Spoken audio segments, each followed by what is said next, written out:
Brian Schottenheimer said what about the Cowboys-Packers game? In this video, we'll break down Schottenheimer's bold statement heading into Week 4 and how it can become true.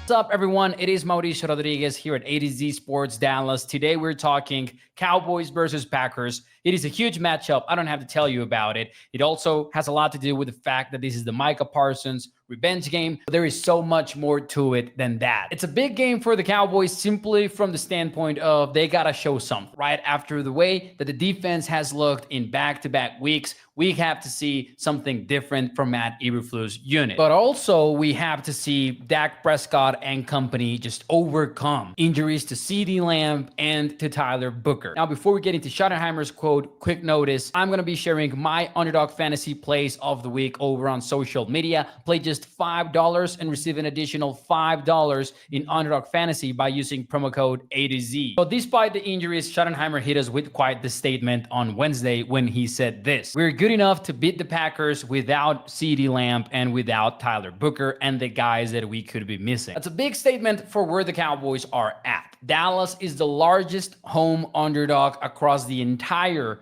Week 4 slate. Packers are 7-point favorites, and you can see why. Here are some quick facts for you. The Cowboys are 31st in defensive EPA per play. The Packers are the 8th best offense in the same category. The Cowboys are the 9th offense in EPA per play, but they won't have CeeDee Lamb. They'll be down to starting linemen. Packers rank 6th in pressure rate, while the Cowboys boast the 31st pass blocking grade by Pro Football Focus. There's a lot of these stats where you can see the Packers being tremendously better than the Cowboys, and we see it on film as well. Dallas has a lot to figure out. Schottenheimer is talking about making changes to the scheme, to the personnel they're using. Meanwhile, the Packers are honestly looking like a Super Bowl contender. But this is the NFL, and the reason why we watch is the famous line, any given Sunday. The Cowboys could pull this off, right? The Cowboys might just go into AT&T Stadium and hand Micah Parsons and the Packers their second consecutive loss. They just lost to the Cleveland Browns, so why not again? Now, I want to make it very clear, this is not my prediction, but these are the 3 things that could happen on Sunday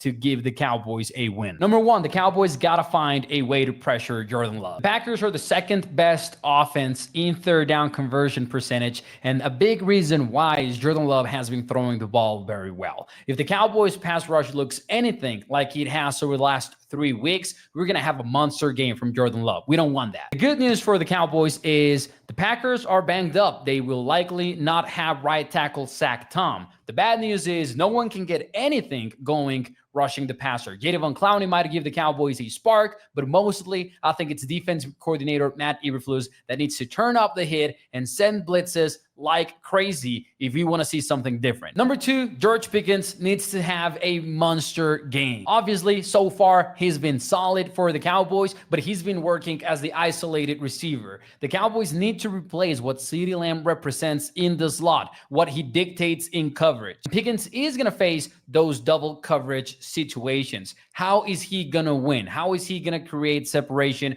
Are the Cowboys going to move him around? I'm curious about all of this, and if it doesn't happen, I don't think the Dallas can bet on Kevontae Turpin or Jalen Tolbert having a monster game. It's got to be Pickens, honestly. And last but absolutely not least, the Cowboys need to run the ball in dominant fashion. So far, they've kind of done that. Javonte Williams is the 2nd best running back in EPA per play, and he's forced broken and missed tackles at the 4th highest rate this season. You look at the yards per attempt numbers, the yards after contact numbers, and the Cowboys are simply doing a great job running it. And it's not just the scheme, it's not just the offensive line. So I think the Cowboys might just find a way to be successful even without Tyler Booker and Cooper Beebe. And in fact, even though I think Dak Prescott and CeeDee and the passing game is the best thing that the Cowboys have, I kind of think that on Sunday, they might want to make this an old school kind of game and just run the football. Let me know what you think in the comments down below. Who do you think is going to win? And I'll see you very soon.